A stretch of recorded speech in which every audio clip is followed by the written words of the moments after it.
শিশু বক্তা হিসেবে একসময় বেশ সুপরিচিত ছিলেন মাওলানা রফিকুল ইসলাম মাদানী। তবে সাবেক প্রধানমন্ত্রী শেখ হাসিনার শাসনামলে ওয়াজ মাহফিলে সাহসী বক্তব্য দেয় তাকে গ্রেফতার ও নির্যাতনের শিকার হতে হয়েছিল।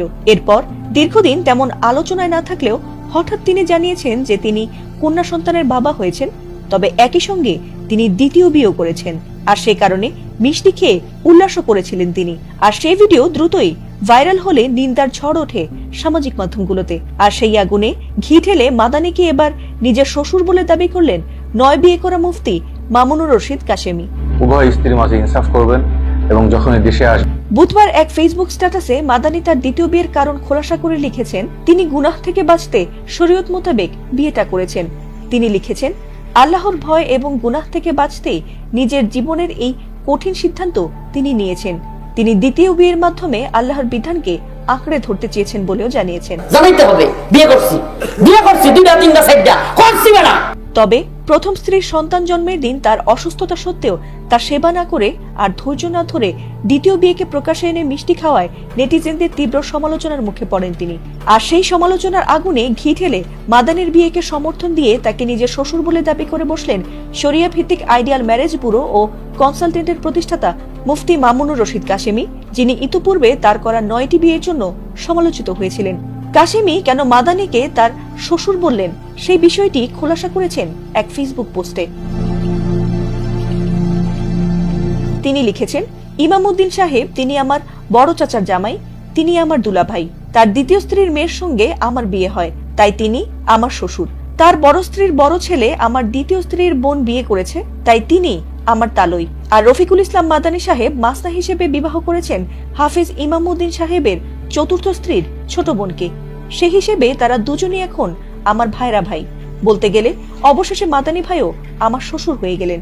যদিও এ সময় নিজের করা 9 বিয়ের পর আবার কোনো নতুন খবর আছে কিনা সে বিষয়ে নেটিজেনদের প্রশ্নের কোনো জবাব দেননি মুফতি কাশেমি।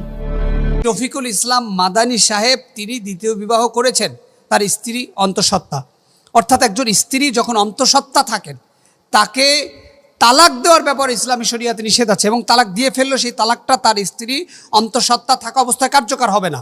স্ত্রী অন্তঃসত্ত্বা থাকা অবস্থায় দ্বিতীয় বিবাহ করা এবং সেই বিবাহকে কেন্দ্র করে আনন্দ উৎফুল্লিত করা। স্ত্রী অসুস্থ, প্রথম স্ত্রী যখন ছিলেন সাল্লাল্লাহু আলাইহি সাল্লাম ততদিন পর্যন্ত বিবাহ করেননি দ্বিতীয় বিবাহ। খাদিজা বিনতে খুয়াইব রাদিয়াল্লাহু তাআলা আনহা থাকা অবস্থায় পয়গম্বর মুহাম্মদুর রাসূলুল্লাহ সাল্লাল্লাহু আলাইহি সাল্লাম কিন্তু দ্বিতীয় বিবাহ করেন নাই। কাশিমি হুজুর নামে একজন তিনি একটা ম্যারেজ ব্রু খুলে নিয়েছেন, যেখানে মাসনা বিবাহ করানোর জন্য তিনি মানুষকে উৎসাহিত করেন। রফিকুল ইসলাম মাদানী তাকে নিয়ে আলোচনা হচ্ছে, সমালোচনা হচ্ছে, কথা হচ্ছে। বিভিন্ন মানুষ প্রশ্নবিদ্ধ করছেন যে কিভাবে পারে একজন আলেম এমন কাজ করতে। নানা প্রশ্নের সম্মুখীন সারা বাংলাদেশের আলেম, এবং আমি দেখেছি কিছু কিছু আলেম তো দ্বিতীয় বিবাহকে এমনভাবে উৎসাহিত করছেন যেন দ্বিতীয় বিবাহটা একটি ফরজ ইবাদত। অথচ আল্লাহ তাআলা কোরআন শরীফে যে সুন্দর করে বলেছিলেন, আল্লাহ তাআলা বলছেন ফানকিহু মা তাবা লাকুম মিনান নিসা। আল্লাহ তাআলা বলছেন তোমরা তোমাদের পছন্দের নারীদেরকে বিবাহ করো। মাসনা ওয়া সুলাসা ওয়া রুবা। আল্লাহ তাআলা বলছেন যদি পারো সেটি 2টি হোক, সেটি যদি পারো 3টি হোক, সেটি যদি পারো 4টি হোক। আল্লাহ তাআলা সংখ্যাও নির্ধারণ করেছেন, তোমরা চাইলে এরকম সংখ্যায় বিবাহ করতে পারো তোমাদের পছন্দনীয় নারীদেরকে। ফা ইন খিফতুম আল্লাহ তাদিলু ফাওয়াহিদা। আল্লাহ বলছেন যদি তোমরা দেখো যে এদের মধ্যে সমবন্টন নীতি করতে পারবে না, তাহলে একটি নিয়ে সন্তুষ্ট থাকো। অর্থাৎ আল্লাহ তাআলা এই বিবাহকে বৈধতা দিয়েছেন, একের অধিক বিবাহকে আল্লাহ তাআলা সুযোগ দিয়েছেন পুরুষের জন্য। তবে আল্লাহ তাআলা কিছু নিয়ম, ন্যায় বিচার, নির্ধারিত আদল, অর্থাৎ আপনি যদি বিচার করতে না পারেন সে ব্যাপারে রেস্ট্রিকশন দিয়েছেন। এখন রফিকুল ইসলাম মাদানী সাহেব তিনি দ্বিতীয় বিবাহ করলেন, যদিও তিনি তার পোস্টে লিখেছেন তার চরিত্র হেফাজত করবার জন্য তিনি দ্বিতীয় বিবাহ করেছেন। এটাও লিখেছেন যে প্রথম স্ত্রী কষ্ট পাচ্ছে, কিন্তু আশা করি আল্লাহ তাআলার বিধান তিনি মেনে নেবেন। কিন্তু আমাদের প্রশ্ন দুটো, রফিকুল ইসলাম মাদানী সাহেব সহ বাংলাদেশের যে সকল আলেমরা দ্বিতীয় বিবাহের ব্যাপারে কথা বলছেন, নিঃসন্দেহে দ্বিতীয় বিবাহ ইসলামে বৈধ। তবে সেই দ্বিতীয় বিবাহের প্রক্রিয়াগুলো কেমন হবে? রাসূল আকরাম সাল্লাল্লাহু আলাইহি সাল্লাম বিবাহ করেছেন বিভিন্ন ধর্মীয়, রাজনৈতিক, সামাজিক প্রেক্ষাপটে। সাল্লাল্লাহু আলাইহি সাল্লাম বিবাহ করার নির্দেশনা দিয়েছেন কাদেরকে? বিধবা একজন নারী যার স্বামী নাই, যিনি তার স্বামীহারা জীবন পরিচালনা করছেন, তাকে দেখবার কেউ নাই, এই অসহায় নারীটাকে বিবাহ করা। একজন এতিম সন্তান যার বাবা মারা গিয়েছে, তাকে খাবার দেওয়ার মতো কোনো সংযোজন সংমিশ্রণ করবার মতো সামাজিকতায় কোথাও নাই, তাকে বিবাহ করা।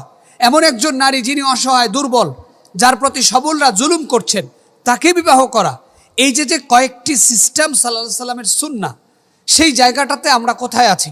একজন হারিয়ে যাওয়া নারী যার অস্তিত্ব খুঁজে পাওয়া যাচ্ছে না, তাকে বিবাহ করা, এই যে সৌন্দর্য, সেটাকে কিন্তু আমরা কেয়ারবাই করে আমরা একটা নির্দিষ্ট ভঙ্গিমায় চলছি। শুধু তাই নয়, রাসূল আকরাম সাল্লাল্লাহু আলাইহি সাল্লাম প্রথম স্ত্রী যখন ছিলেন সাল্লাল্লাহু আলাইহি সাল্লাম ততদিন পর্যন্ত বিবাহ করেননি। দ্বিতীয় বিবাহ খাদিজা বিনতে খুয়াইব রাদিয়াল্লাহু তাআলা আনহা, আল্লাহর পয়গম্বরের কলিজার টুকরা স্ত্রী, সারা পৃথিবীর বিশ্বের মুসলিম নারীদের এক অন্যতম আদর্শ।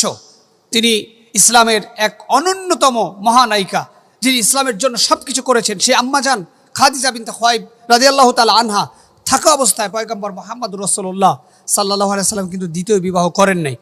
তাহলে যারা দ্বিতীয় বিবাহ করার জন্য, এই যে কাশিমি হুজুর নামে একজন, তিনি একটা ম্যারেজ ব্রু খুলে নিয়েছেন, যেখানে মাসনা বিবাহ করানোর জন্য তিনি মানুষকে উৎসাহিত করেন। কিন্তু মূল বিষয়টা হলো মাসনা বিবাহের জন্য যেই শরীয়ী বিধান, সেটা 100 বার কার্যকর হচ্ছে কিনা। বিয়ে দেওয়ার পরে বিয়ে দিয়েই ছেড়ে দেওয়া হচ্ছে, কিন্তু এই বিবাহের পরে তাদের সংসারের অবস্থা কী, পরিস্থিতি কী, সেটা জানা হচ্ছে না।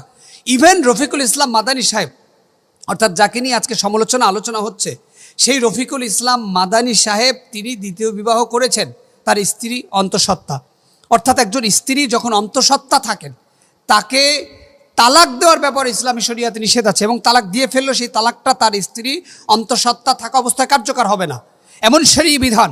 সেখানে স্ত্রী অন্তঃসত্ত্বা থাকা অবস্থায় দ্বিতীয় বিবাহ করা এবং সেই বিবাহকে কেন্দ্র করে আনন্দ উৎফুল্লিত করা। স্ত্রী অসুস্থ, তিনি অসুস্থ অবস্থায় আছেন, সেটা সামাজিক দায়বদ্ধতা থেকে, আমাদের অনেক কিছু আছে শরীয়ী বিধানে আছে, কিন্তু সামাজিক দায়বদ্ধতা থেকে আমাদের করতে হয়। যেমন হিন্দু সম্প্রদায়কে সহযোগিতা করা, এটা সামাজিক একটি দায়বদ্ধতা, মানবতা। একজন মানুষ যখন বিপদে পড়েছে, তার পরিচয়, তার আইডেন্টিটি নয়, বরং তাকে সহযোগিতা করা, এটাই হচ্ছে মুসলমানের ধর্ম।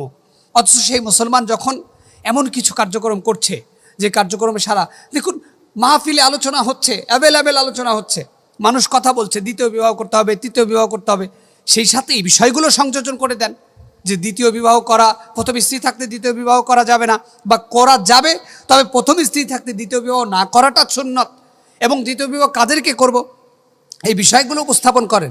সামাজিক জাতীয়ভাবে আমরা যারা সামাজিক কার্যবিধি পরিচালনা করছি, দশের দায়িত্ব নিয়েছি, আমরা যারা আল্লাহর পয়গম্বরের উত্তরসূরি হিসাবে সারা বাংলাদেশে বিস্তৃত দাওয়াতের কাজ করছি, যেখানে আল্লাহ তাআলা বলেছেন কওলাম মিম্মান দাআ ইলাল্লাহ, আল্লাহ বলছেন একজন দায়ীর থেকে দামি কথা আর পৃথিবীতে কে আছে যে সে আল্লাহর পথে মানুষকে ডাকে। তাহলে একজন দায়ীর কতটা সতর্ক হওয়া উচিত, যার মাধ্যমে মানুষ আদর্শ খুঁজে পাবে। আমার বোনরা অনেকে আছেন কষ্ট পায় যে হুজুরেরা এইভাবে কথা বলেন, হুজুরেরা কথা বলবেন সহনশীল সংবেদনশীলভাবে, তারা উপস্থাপন করবেন চমৎকার করে। আমার যে সকল বোনেরা আছেন তারা ইসলামের বিধান মানবে, যেহেতু তারা মানবে না, কোরআন শরীফের পরে 129 নম্বর আয়াতে আল্লাহ তাআলা আবার বলেছেন যে যদিও তারা এইটা সমবন্টন নীতি করা সম্ভব নয়, অর্থাৎ একজন নারী আর একজন নারীকে সহ্য করবে না, এটা আল্লাহ বলে দিয়েছেন। সেই জায়গায় আল্লাহ কৌশলগতভাবে আপনাকে সহযোগিতা করেছেন যে আপনি কিভাবে বিবাহ করবেন, কেমনে করবেন।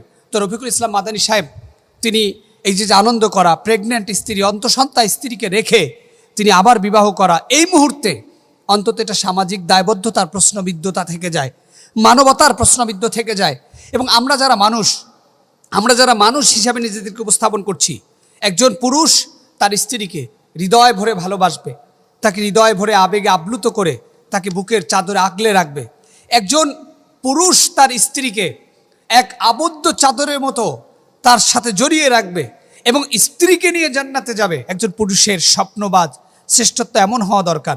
আপনি একজন পুরুষ, এবং চরিত্রের প্রশ্নটা আমরা আশ্চর্য হয়েছি, একজন স্কলার হিসাবে তিনি চরিত্রের কথাও বলেছেন, কিন্তু চরিত্র হেফাজতের জন্য তো আপনার স্ত্রী রয়েছে, তাহলে অন্তঃসত্ত্বা স্ত্রী, তিনি প্রেগনেন্ট, এর জন্য আপনি চরিত্র হেফাজতের জন্য আরেকজনকে বিবাহ করলেন, অথচ তিনি তো কিছুদিন পরে সুস্থ হবেন। তাহলে কি এইটা শুধুমাত্র একটা কারণ ছিল? এমন নানাবিধ প্রশ্ন কিন্তু মানুষের মধ্যে ঘুরপাক খাবে। এর জন্য আমাদের উচিত সহনশীল, সংবেদনশীল এবং আল্লাহ তাআলার বিধানের প্রকৃত যে সমাধান সেটা বের করে সঠিকভাবে রাসূল সাল্লাল্লাহু আলাইহি ওয়াসাল্লামের আদর্শের ভিত্তিতে